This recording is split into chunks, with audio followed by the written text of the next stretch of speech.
مت کرو, لیکن پھر بھی قرآن کہہ رہا ہے اس طرح سے رد مت کرو کہ یہ تمہارے خدا کو برا کہیں. تو آپ بتائیے, جو مذہب کسی دوسرے مذہب کا مذاق اڑانے کی اجازت نہیں دے رہا, اس کے باطل ہونے کے باوجود کہہ رہا ہے اس طرح سے رد مت کرو کہ وہ تمہارے خدا کو یا رسول کو برا بھلا کہنا شروع کر دیں, تو وہ مذہب کتنا پیسفل ہوگا اور وہ کتنا لوگوں کے جذبات کا خیال کر رہا ہے. اور ان لوگوں کو آپ دیکھیں کہ آزادی کے نام پہ, ہیومن رائٹس کے نام پہ کس طرح مسلمانوں کے جذبات سے کھیل رہے ہیں. ہم یہ مانتے ہیں کہ یہ قرآن کس کی کتاب ہے؟ اللہ کی کتاب. تو جس خدا کو ہم اللہ مان رہے ہیں اور کریٹر مان رہے ہیں اور ہمارے ایمان کا حصہ ہے, اس پہ ہم جان دینے کے لیے تیار ہیں, تو ہم یہ برداشت کر لیں گے کہ اس خدا کے کلام کو ہماری نظروں کے سامنے جلایا جائے؟ یہ برداشت کر لیں گے ہم کیا؟ یہ کوئی جھوٹے مذہب کا ماننے والا تو برداشت کر لے گا جس کو اپنی کتاب کے اللہ کی کتاب ہونے کا یقین نہ ہو. اس کی میں آپ کو ایک مثال دیتا ہوں. دیکھو, کوئی شخص آپ کے سامنے آپ کے باپ کو مار پیٹ رہا ہو اور آپ چپ کھڑے ہوئے تماشا دیکھ رہے ہیں, تو لوگ کیا کہیں گے؟ یا تو یہ آدمی بالکل بے غیرت ہے, غیرت ہے ہی نہیں اس میں, یا یہ کنفیوژن میں ہے کہ یہ اس کا باپ ہے بھی یا نہیں ہے. ایسا ہی ہے نا کہ پتہ نہیں, ہو سکتا ہے یہ میرے والد نہ ہو, ان کی شکل کا کوئی آدمی ہو اور میں خام میں اس جنگ میں کود پڑوں اور یہ بعد میں پتہ چلا کہ یہ میرے ابا نہیں ہے. ہم اگر کنفیوژن میں ہوتے ہیں نا کہ یہ کتاب قرآن اللہ کی ہے یا نہیں ہے, تو ہمارے جذبات مشتعل نہ ہوتے کہ میرے بھائی ہمیں چڑھتے سورج کی طرح اہل اسلام کو, اہل ایمان کو یقین ہے کہ یہ کلام کس کا کلام ہے؟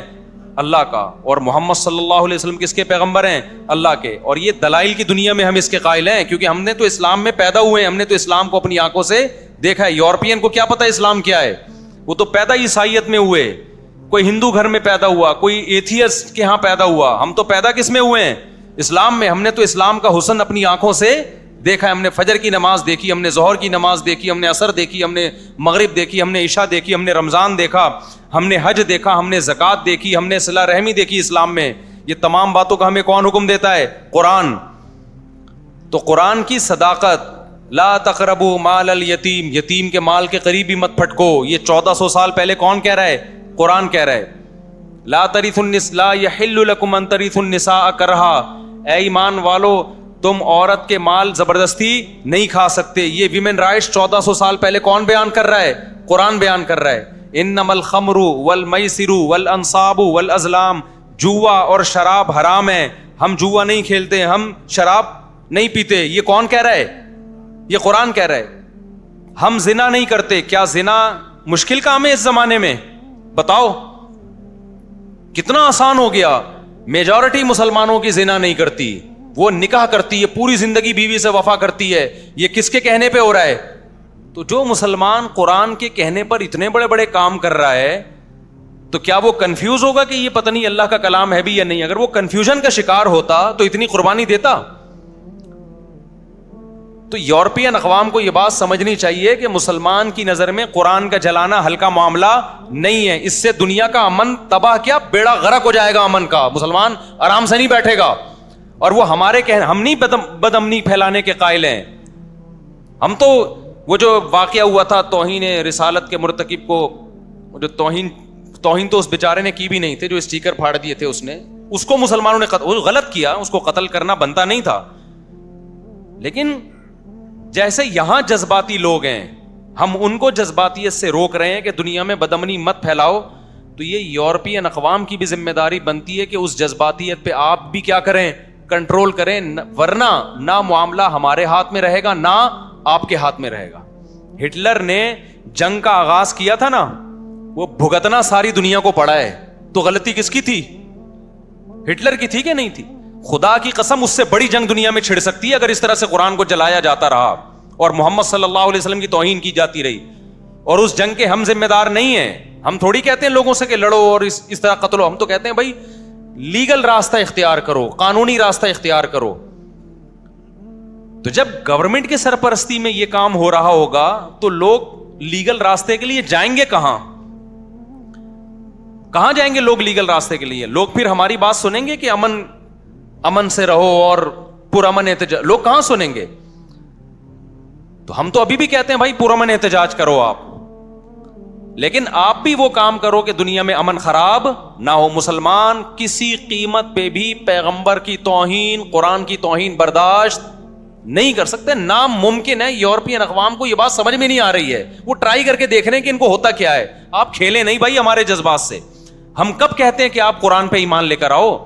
ہم کب کہتے ہیں کہ آپ محمد صلی اللہ علیہ وسلم کو اللہ کا پیغمبر سمجھو؟ لا اکراہ فی الدین. اسلام کہتا ہے دین میں زبردستی نہیں ہے.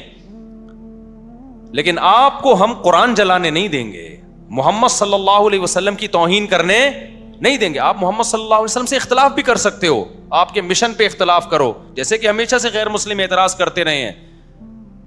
اعتراض کرنا الگ چیز ہے، توہین کسی قیمت پہ مسلمان برداشت نہیں کر سکتا. اب اس کا حل کیا ہے؟ تو پہلا حل تو یہ ہے کہ آپ جس حد تک ممکن ہو سوشل میڈیا پہ اپنا احتجاج ریکارڈ کروائیں. اس احتجاج کا بڑا اثر پڑتا ہے دنیا پہ. وہ جب دیکھتے ہیں نا کہ سارے چپ کر کے خاموش بیٹھے ہوئے ہیں تو وہ سمجھتے ہیں کہ مسلمانوں میں غیرت آہستہ آہستہ کیا ہو رہی ہے؟ ختم. جس حد تک بھرپور آپ احتجاج ریکارڈ کروا سکتے ہیں آپ ریکارڈ کروائیں. نمبر 2، جتنا پرامن احتجاج ہو سکتا ہے کریں. میں پرامن اس لیے کہہ رہا ہوں کہ ہمارے یہاں بعض جذباتی لوگ کہتے ہیں کہ مولوی صاحب یہ پرامن سے قابو میں آنے والے نہیں ہیں. دیکھو اگر آپ بدامنی پھیلاؤ گے نا، اس کے سائیڈ افیکٹ زیادہ ہیں. کچھ فائدے تو ہیں لیکن سائیڈ افیکٹ کیا ہیں؟ زیادہ. اس سے ہوگا کیا؟ غیر مسلم لوگ کہتے ہیں کہ تم جب جذباتی ہو، تم لوگ جب یہ کچھ کر رہے ہو تو ہم پھر اگلا اسٹیپ اس سے بھی بڑا کریں گے. پھر وہ اگلا اسٹیپ اس سے بھی زیادہ خطرناک ہوتا ہے. تو باز نہیں آتا کوئی ان چیزوں سے. تو آپ احتجاج کریں پرامن، لیکن اس کا جو اس کام کو جو صحیح معنی میں کنٹرول کر سکتے ہیں نا، وہ مسلم حکمران کر سکتے ہیں. ماضی میں عمران خان نے، سابق وزیر اعظم نے آواز اٹھائی تھی، اس سے زیادہ پرزور آواز ہمارے وزیر اعظم صاحب کو چاہیے کہ وہ اس پہ اٹھائیں. وزیر خارجہ کو چاہیے آواز اٹھائے. سویڈن کے وزیر خارجہ سے ملے، وہ اس کے سفیر سے ملے. وہ سعودی عرب کو چاہیے احتجاج کرے، UAE کو چاہیے احتجاج کرے، مصر کو چاہیے احتجاج کرے. دنیا کے جب سارے اسلامی کنٹریز کے سربراہان سویڈن پہ دباؤ ڈالیں گے تو سویڈن کی گورنمنٹ اس عمل سے روکنے کے لیے قانون سازی کرے گی، اور جس شخص نے یہ کام کیا اس کو پکڑ کے سزا دے گی. وہ اس سے مسلمانوں کے جذبات ٹھنڈے ہوں گے. تو آپ پر بھی لازم ہے کہ آپ اپنے حکمرانوں پہ دباؤ ڈالیں، کیونکہ حکومتی لیول پہ جو کام کیا جاتا ہے وہ آرگنائزڈ ہوتا ہے، وہ تمیز سے کام ہوتا ہے اور اس کا اثر زیادہ ہوتا ہے. عوام جب اپنے طور پہ توڑ پھوڑ، مار دھار، قتل و غارت شروع کرتی ہے، اس کے فائدے کم ہوتے ہیں، سائیڈ افیکٹ اس کے بہت خطرناک ہوتے ہیں، بہت گھناؤنے نتائج ہوتے ہیں اس کے. تو اس لیے اپنے حکمرانوں پہ بھی سوشل میڈیا پہ دباؤ ڈالیں کہ بھائی آپ آواز کیوں نہیں اٹھا رہے. ہمارے سفیر کو چاہیے آواز اٹھائے، سویڈن کے سفیر سے ملے، دباؤ ڈالا جائے، یونائٹڈ نیشن میں اس مسئلے کو اٹھایا جائے کہ ہماری نظر میں یہ مسئلہ ہلکا نہیں ہے. دیکھیں پوری دنیا میں چند اصول ایسے ہیں جن کو ساری دنیا مانتی ہے. یونائٹڈ نیشن مانتی ہے ان قوانین کو، یعنی بناتی ہے اس کے لیے، ان اصولوں کے لیے قوانین. وہ کیا ہے کہ دنیا میں بدامنی اور نقض امن کوئی بھی برداشت نہیں کرتا. کسی کے دیکھو یوٹیوب کی پالیسی ہے، ہم جب قربانی کے جانور ذبح کرتے ہیں آپ ولاگ بنائیں، لیکن جانور ذبح کرتے ہوئے آپ یوٹیوب پہ نہیں ڈال سکتے. کیوں؟ وہ کہتے ہیں بھائی غیر مسلم کو یہ عمل پسند، وہ جانور کو تڑپتا نہیں دیکھ سکتے، خون نکل رہا ہے. ٹھیک ہے ان کی پالیسی ہے بھائی.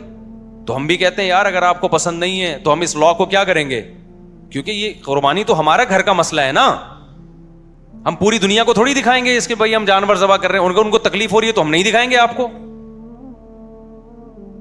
ایک جگہ سارے غیر مسلم بیٹھے ہوئے ہیں، آپ اونچی آواز سے اذان دے رہے ہیں اور وہ کہتے ہیں ہمیں نہیں سننی. تو شریعت بھی کیا کہتی ہے بھائی انہوں نے تھوڑی نماز پڑھنی ہے، نماز تو آپ نے پڑھنی ہے نا. تو آپ مسلمانوں کے لیے اذان دیں، ان کو پسند نہیں ہے تو آپ کیا کریں گے؟